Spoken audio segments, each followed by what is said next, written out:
tonight at 5. Satellite images are released, said to show a mass burial site near Mariupol.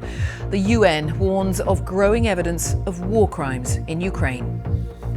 The Ministry of Defence says it's looking at sending British tanks to Poland, allowing Warsaw to send its own Soviet-era tanks to Ukraine.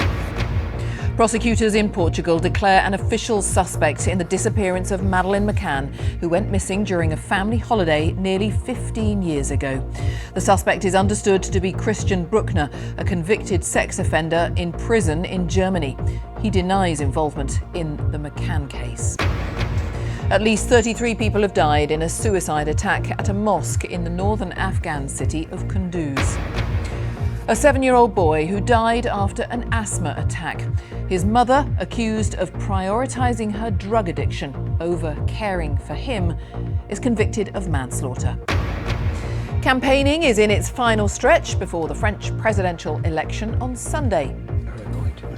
And coming up here later on the Film Review, find out what Anna Smith thinks of Nicolas Cage's parody, The Unbearable Weight of Massive Talent.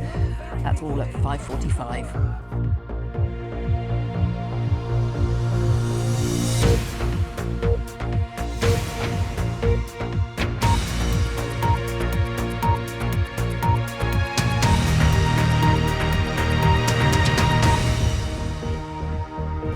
Hello, a very good evening. Welcome to BBC News. I'm Jane Hill.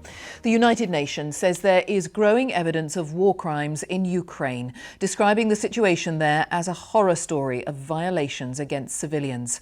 Both sides, it said, stand accused of tossing aside respect for international law. The UN monitoring mission in Ukraine has documented the unlawful killing of 50 civilians in Bucha, northwest of Kyiv, a town shattered in the fight for the control of the capital. The United Nations said such killings amount to war crimes. It is now nearly 2 months since the start of the war. Russian forces, illustrated here in red, continue their attacks on Mariupol, where some Ukrainian fighters remain holed up in the steelworks there. Our correspondent Dan Johnson sent us this report from Ukraine.